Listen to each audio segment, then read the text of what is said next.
O programa Trabalho Legal está no ar e vamos recordar assuntos bem interessantes que foram ao ar no ano passado. Uma reportagem especial sobre trabalhadores estrangeiros que atuam no Brasil. Como funcionam as leis trabalhistas nesse caso? Empresas investem em espaços de lazer e descanso para os funcionários e dão autonomia e igualdade em relação aos patrões na hora de tomar decisões. A ideia é motivar e aumentar o rendimento dos trabalhadores. E a licença paternidade foi ampliada de 5 para 20 dias. Os trabalhadores poderão gozar dos 5 dias que já eram estabelecidos por lei. Terminando esse prazo, automaticamente são concedidos mais 15 dias de licença. Olá, entramos na terceira edição de Reapresentações do Trabalho Legal, que é o programa do Ministério Público do Trabalho, em parceria com a Associação Nacional dos Procuradores do Trabalho. Você sabia que no Brasil existem 14 tipos de autorizações de trabalho para estrangeiros? Em nosso país, os estrangeiros que são contratados para trabalhar por aqui são bem-vindos, é claro, mas tem período estipulado de permanência e leis trabalhistas a seguir. Confira na reportagem de Paulo Melo. Esta cafeteria aqui em Sobradinho, que fica a 30 quilômetros de Brasília, tem um diferencial. O empresário, além de contratar funcionários brasileiros, emprega também os estrangeiros, pessoas que saem do país de origem para trabalhar aqui no Brasil. O estrangeiro, no caso, é esse aí, de blusa vermelha e boina na cabeça. Tudo isso faz parte do uniforme que ele usa durante o trabalho. Matheus Sanches, de 19 anos, é tão ágil que às vezes fica até difícil acompanhar o rapaz quando está preparando alguma coisa. Ele está no nosso país há 1 ano e meio. Veio da Colômbia sem intenção de trabalhar, mas conseguiu uma oportunidade nesse meio tempo e hoje exerce a profissão de garçom. E depois de 1 ano, o Percy, que é o dono do Bucafé, ele me contatou e ele falou para mim: Matheus, eu quero que você trabalhe com a gente. Aí eu falei: beleza, estou disponível, e acabei ficando. Hoje estou trabalhando, estou estudando, isso também com vários projetos. Então, acabou sendo, assim, uma bênção. Mesmo sendo estrangeiro, ele possui todos os direitos trabalhistas de um trabalhador como eu e você, que nascemos e moramos aqui no Brasil. Os benefícios são muito parecidos, enquanto a leis colombianas e as do Brasil. Lá na Colômbia a gente tem pelo menos uma folga na semana. Aqui também eu tenho a minha folga. Eu tiro domingo para descansar. Também tem o 13º salário, que depois de 12 meses está muito perto e as leis são muito parecidas, enquanto a benefícios, enquanto a cumprimento de leis. E enquanto a leis trabalhistas, eu acho que tanto no Brasil como na Colômbia, elas precisam ser respeitadas. Tudo por aqui é comandado pelo Percy, dono e gerente deste local que funciona como uma espécie de lanchonete e livraria.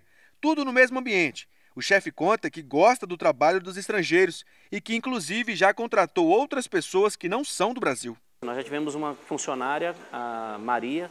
Ela era até uma senhora, acima de 60 anos, que trabalhou conosco nas mesmas condições, ficou um período aí. Tanto Maria quanto Matheus, por mais que sejam estrangeiros de outras culturas, linguagens e costumes, por aqui são considerados iguais a qualquer outro funcionário, sejam em direitos ou deveres.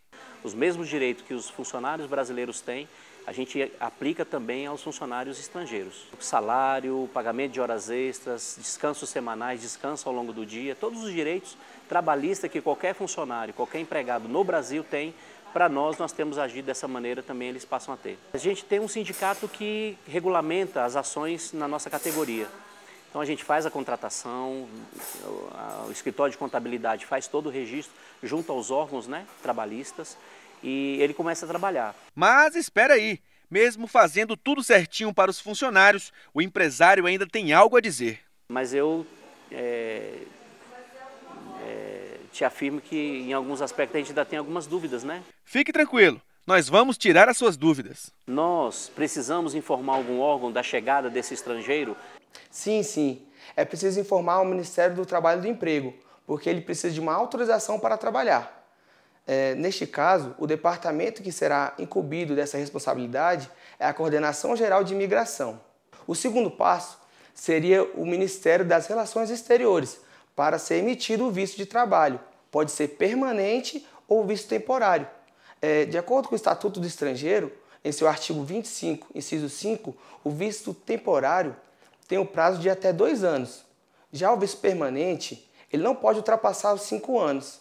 E uma importante curiosidade é que o visto temporário ele pode se transformar em visto permanente, quando o vínculo trabalhista ultrapassa 2 anos. O visto temporário pode ser concedido ao trabalhador estrangeiro em viagem de negócios para profissionais que estejam em regime de contrato ou a serviço do governo brasileiro. O prazo de estada no nosso país é de 90 dias a 1 ano, dependendo do trabalho a ser realizado aqui.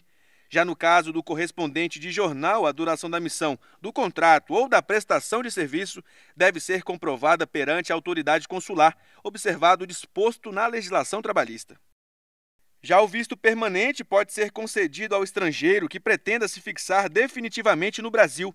Mas atenção, o prazo não pode passar de 5 anos ao exercício de atividade certa e a fixação em região determinada do território nacional.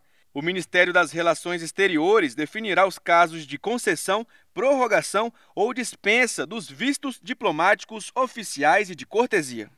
Da forma que a gente faz convencional, é a maneira adequada? PSI, de acordo com o princípio da territorialidade, vai viger a legislação de onde o trabalhador está prestando serviço. Neste caso, será a CLT como regra geral. Agora, uma dúvida. O estrangeiro pode sacar o fundo de garantia? São as mesmas hipóteses do artigo 20 da Lei 8036 de 90. A única diferença é que o estrangeiro tem que entrar no site da Caixa Econômica Federal, imprimir um formulário e levá-lo ao consulado brasileiro mais próximo, e assim assinar junto com o cônsul. O artigo 5º da Constituição Federal assegura proteção aos estrangeiros que estão no Brasil. A regulamentação da autorização para o estrangeiro trabalhar está na Lei 6.815 de 1980, que trata sobre a situação jurídica do estrangeiro no Brasil. Segundo o Ministério do Trabalho e Emprego, o número de trabalhadores estrangeiros no mercado formal de trabalho brasileiro cresceu quase 51% em alguns anos. Em 2011, por exemplo, mais de 79 mil imigrantes atuavam no país. Em 2012, esse montante aumentou para aproximadamente 95 mil estrangeiros por aqui. Já em 2013, foi constatada a presença de 120 mil trabalhadores de outras nacionalidades no nosso país. Renata Castro mora na Flórida há 14 anos. Saiu do Brasil para trabalhar nos Estados Unidos. Ela conta como funcionam as leis trabalhistas para estrangeiros por lá. As diferenças são várias, em minúcia, mas a verdade é que, na minha opinião, a mais importante é o fato de que nos Estados Unidos as disputas trabalhistas são de cunho da Justiça Estadual e não da Justiça Federal. Na verdade, as legislações mudam de estado para estado. Isso é muito importante, já que nos Estados Unidos existe uma mobilidade de pessoas muito maior, por existe uma abundância de empregos distribuídos de uma maneira mais uniforme, e isso faz com que as pessoas acabem mudando de estado para estado com muito mais frequência. Então, num estado você pode ter um direito e em outro um outro completamente diferente.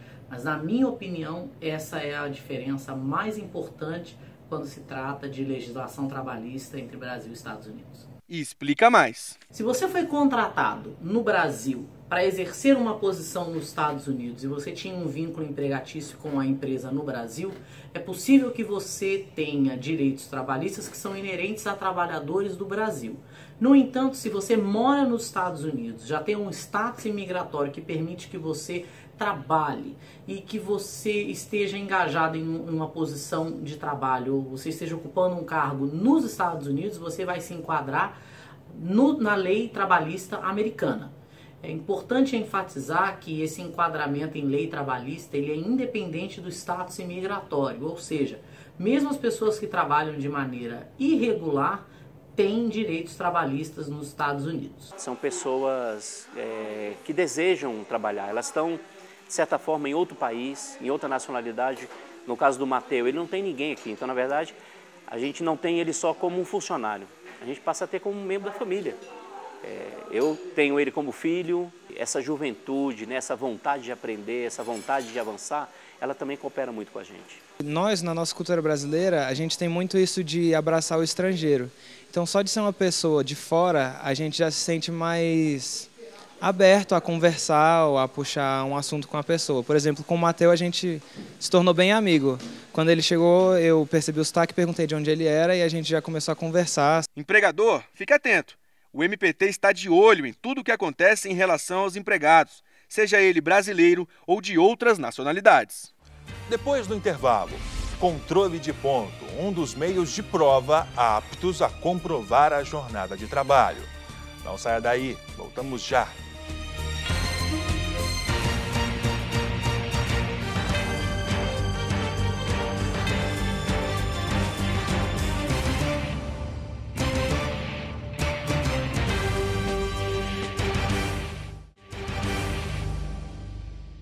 Empresas com mais de 10 funcionários são obrigadas a registrar o controle de ponto dos trabalhadores. A prática é um dos meios para comprovar a jornada de trabalho e para o pagamento de hora extra. A história conta que o registro de ponto surgiu lá em 1888 nos Estados Unidos. Já no Brasil, teve início somente em 1930. Foi criado para ajudar as empresas a controlar a jornada de trabalho dos empregados. De acordo com a consolidação das leis do trabalho, existem 3 formas para fazer esse tipo de controle: ponto manual, controle mecânico ou ponto eletrônico. Vendo a necessidade de aperfeiçoar as relações entre empregador e empregado, o Ministério do Trabalho aprovou em 2009 a Portaria 1510, que obriga as corporações com mais de 10 funcionários e que já tenham adotado o sistema eletrônico a instalarem um novo modelo de relógio de ponto eletrônico igual a esse aqui. Toda vez que o sistema é acionado, imprime um comprovante com o registro do horário de entrada e saída dos colaboradores. Guardar ou não o documento é opção do funcionário. Esse papelzinho servirá como prova fundamental para comprovar a jornada de trabalho. Então, é muito importante que o trabalhador ele guarde esse recibo, né, impresso do controle de jornada, porque nós sabemos que, uma vez informatizado o controle de ponto, pode ser mexido, ele pode ser fraudado. Então, é muito importante para fazer a comparação dos controles de jornada. Algumas empresas imprimem ao final do mês para que o trabalhador assine, então ele tendo aquele recibo, ele pode comparar antes de assinar, ou até mesmo num eventual processo trabalhista. A jornada de trabalho é o período de tempo que o empregado presta serviços ou fica à disposição do empregador. Por lei, salvo algumas exceções, a jornada de trabalho é fixada no máximo em 8 horas diárias e 44 horas semanais. Os intervalos também precisam ser registrados.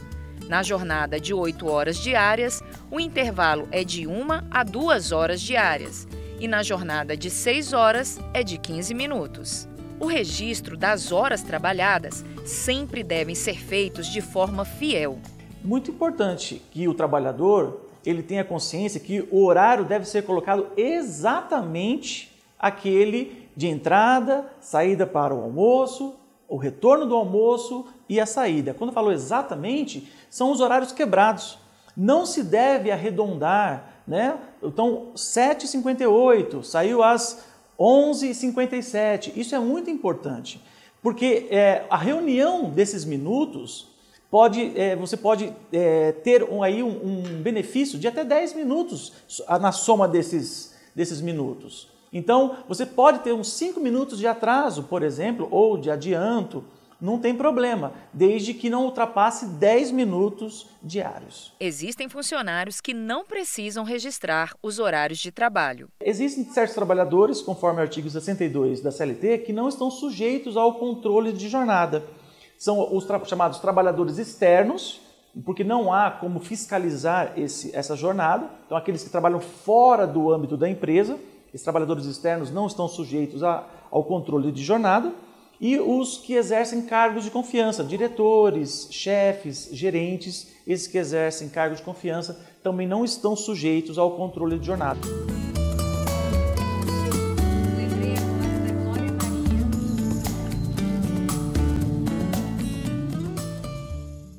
Que tal poder jogar videogame no meio do expediente? Ou então, quem sabe, tomar decisões sem precisar consultar o chefe? Pois é, algumas empresas estão investindo nesses benefícios e em dar autonomia aos funcionários para aumentar a qualidade dos resultados no trabalho. Francisca trabalha como cobradora de ônibus há mais de 5 anos. Ela precisa encarar uma dura rotina de 6 horas por dia dentro do coletivo. Quando chega ao terminal da rodoviária do Plano Piloto, em Brasília, ela aproveita o tempo de descanso na sala construída especialmente pela empresa para os funcionários. O local tem poltronas reclináveis e até instruções para ginástica laboral. Que é muito confortável. A gente tem o banheiro, pode relaxar um pouco, né? Às vezes até fazer uma comprinha rápida. Tem as dicas ali para o relaxamento, o alongamento, né? Tem as dicas de alongamento que a gente pode fazer. O diretor da empresa explica que o objetivo da sala é melhorar o ambiente de trabalho e oferecer mais qualidade de vida aos funcionários. Em algumas conversas internas com a área de recursos humanos, a gente identificou essa necessidade de um descanso, de uma área onde poderia potencializar o descanso e a desenvoltura do rodoviário em si ao retornar para o volante. Já o Bruno é diretor de arte em uma agência de publicidade. O trabalho dele é bem diferente do da Francisca, mas com uma semelhança. Na empresa do Bruno também tem uma sala para descanso. Lá ele pode até jogar videogame. Eu acho muito maneiro, muito criativo da parte da empresa e dar essa oportunidade da gente poder descansar e ficar aqui curtindo esse momento, de relaxar, né? Do dia que começa estressante, mas aí a gente sempre tem esse espaço disponível, a gente vem para cá, dá uma descansada, descontrai para depois voltar mais focado para o trabalho. Essa especialista em gestão de pessoas diz que adotar uma sala de descanso nas empresas pode trazer resultados positivos, desde que esteja de acordo com o modelo de gestão do negócio. Acredita-se que esse break ele não vai te atrapalhar, ele vai ampliar a sua qualidade de produção. E nesse caso ela é válida, mas o gestor não pode punir o funcionário que levanta para ir para a sala de descompressão. Quando a gente adota isso por modismo, o funcionário vai até o ambiente reservado para o descanso e ele é mal visto. E aí não é compatível. E as experiências mostram que são muito válidas. A gente ganha qualidade de vida no trabalho quando você tem essas alternativas. Você sai daquela tensão, daquele estresse, daquela coisa pesada, para um momento de respirar. Para o patrão do Bruno, os funcionários precisam administrar o tempo de serviço com o de descanso, para não exagerarem e serem penalizados. O controle ele é feito pelo próprio profissional, né? Existe um autocontrole. O colaborador que abusa disso, ele não fica na agência, justamente porque os outros colaboradores não querem perder esses benefícios. Então existe uma autorresponsabilidade e uma cobrança colaborativa de todos, porque eles sabem que isso é um benefício coletivo e ninguém quer perder isso. Além da sala de descanso, outra tendência das novas organizações para melhorar o ambiente de trabalho é adotar o empowerment, que em português significa empoderamento. Com um modelo mais participativo e menos centralizador, os colaboradores têm mais liberdade dentro da área de atuação na empresa. Nessa startup, o Leonardo é o líder e a Priscila é a gerente da equipe de marketing digital. Ela tem autonomia para tomar decisões e determinar o que a equipe deve fazer sem ter que ficar consultando o Leonardo. Uma forma inovadora de relacionamento entre chefe e funcionários para dar mais agilidade aos resultados da empresa. Particularmente, nós não acreditamos em planejamento centralizado. A gente entende que o planejamento também tem que ser descentralizado, cada um cuidando daquilo que é de sua responsabilidade. Na medida em que vai aparecendo situações que eles vão tendo que resolver, eles vão tomando a decisão. Por quê? No meu caso aqui, eu dou o direcionamento macro da empresa e isso já se toma muito tempo. Então, imagina se eles tivessem que todo mundo vir pedir uma situação, posso resolver isso dessa forma? Não aconteceria, o negócio não aconteceria. A Priscila já foi chefe de equipes em outros empregos e garante que agora, pelo modelo de empoderamento, ela é uma profissional mais comprometida com a empresa. qualquer decisão que a gente toma aqui tem uma proporção muito grande. Então você se compromete muito mais, você analisa muito mais antes de tomar qualquer decisão, porque não tem alguém justamente para você dividir essa responsabilidade. É você que decide e você vai ter a responsabilidade por ela, pela consequência dessa decisão. Para a especialista em gestão de pessoas, o empoderamento é um modelo que deixa os funcionários mais motivados. O que o funcionário ganha quando ele trabalha numa empresa que ele tem essa autonomia? O desafio. Então, um desafio que ele necessariamente gera vontade, e essa vontade a gente chama de motivação. Então, isso tudo é maior comprometimento, essa coisa da pertença. Eu gosto desse termo da pertença quando a gente fala na empresa. Quando você é o tomador de decisão, você pertence àquela decisão. Então, você não decide distante dela. Você decide, você está dentro dela. Então, esse comprometimento, esse envolvimento, ela tem que dar certo. O resultado dessas novas tendências para melhorar a qualidade de vida dos empregados no trabalho é a satisfação de colaboradores e chefes. Quem está assistindo a matéria é o canal, tem um salinha de descanso tanto na empresa quanto em qualquer lugar, né? Pra você ter aquele momento de dar uma distraída, mas voltar a trabalhar, é claro.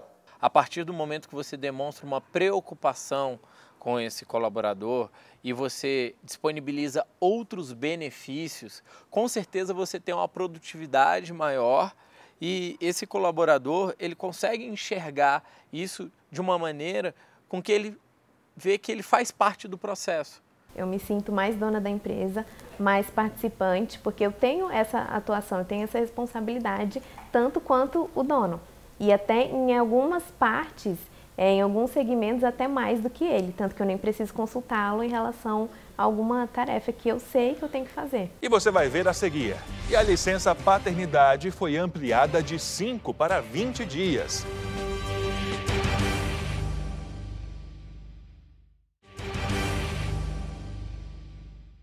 E agora a notícia é boa para quem vai ser pai em breve. Servidores públicos do regime estatutário e funcionários das empresas que fazem parte do programa Empresa Cidadã vão ter o direito a 20 dias de licença paternidade. Ramon e Fernanda aguardam ansiosos a chegada do Bernardo, primeiro filho do casal. Mas esse não é o único motivo de comemoração. Ramon é servidor público e vai poder tirar 20 dias de licença paternidade para ajudar nos cuidados com a esposa e a criança. Eu acho importante porque hoje em dia a gente não pode mais deixar a cargo da mulher para fazer tudo, né? Então eu acho que você ter 20 dias é um tempo que você pode cuidar da mulher que teve um parto, né? Você pode ajudá-la na criação, no início da criação do bebê, né? Que a gente, como a gente é pai de primeira viagem, a gente não sabe o que tem que fazer, né? Tudo que está por vir, né? Então é uma ajuda, é um tempo a mais para a gente se organizar aqui e é muito benéfico pra gente. Ah, muito! Nossa, fiquei muito feliz, assim, a gente comemorou mesmo, né? A gente tinha lido a notícia antes, mas assim, a gente gostou muito dos 20 dias a mais, né? Aí ele pega um pouquinho de férias, emenda, acaba ficando um período maior comigo, né? Os servidores públicos do regime estatutário passaram a ter direito a 20 dias de licença paternidade por meio do Decreto 8.737 de 2016, publicado no Diário Oficial da União. Eu acho que era pouco. Talvez, às vezes é o tempo que você fica no hospital e você já sai, já tem que voltar. Você não tem nem aquela ambientação em casa, de como vai ser a rotina da casa, entendeu? Então, 5 dias, para mim, era insuficiente. Para Fernanda, o aumento da licença mostra a importância do pai no cuidado com o filho. Que eu já estava assustada com esses 5 dias, né? Como ele mesmo disse, nós somos pais de primeira viagem e é assustador você pensar que você vai passar aquele primeiro mês sozinha, assim, né? Sem o apoio do pai.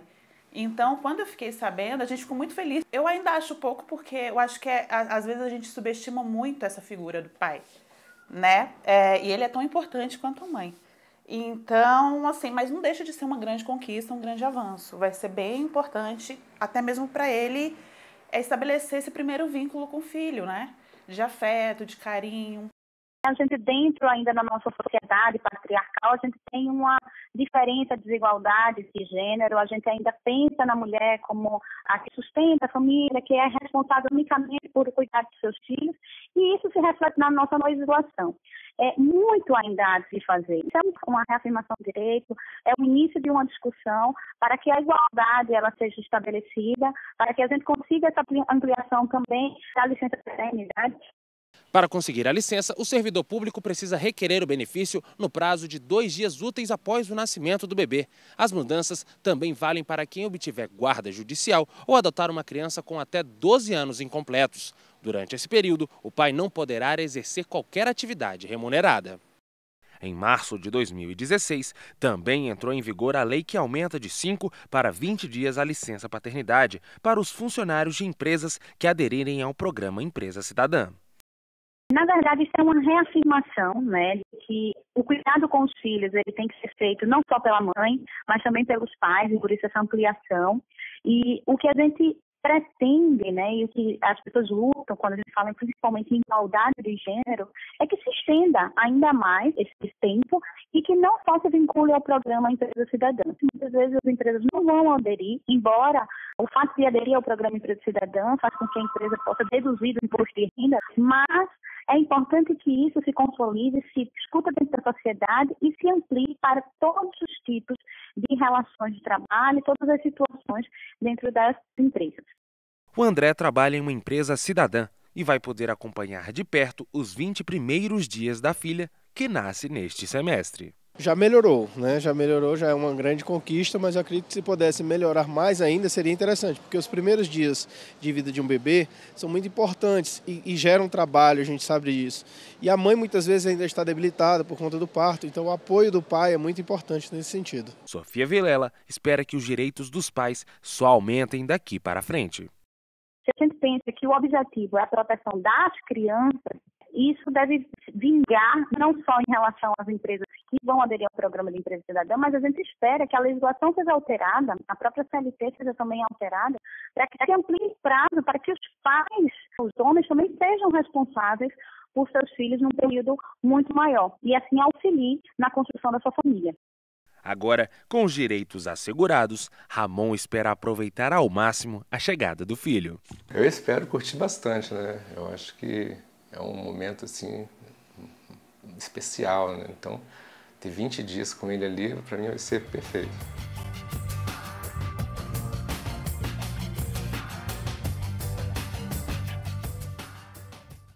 E você aí, tem alguma sugestão de reportagem? Então basta enviar um e-mail para trabalholegal.pautas@gmail.com. E as informações sobre o Ministério Público do Trabalho não param por aqui. Acesse o nosso site www.mpt.mp.br e também o Facebook ou o canal no YouTube. Esta edição fica por aqui.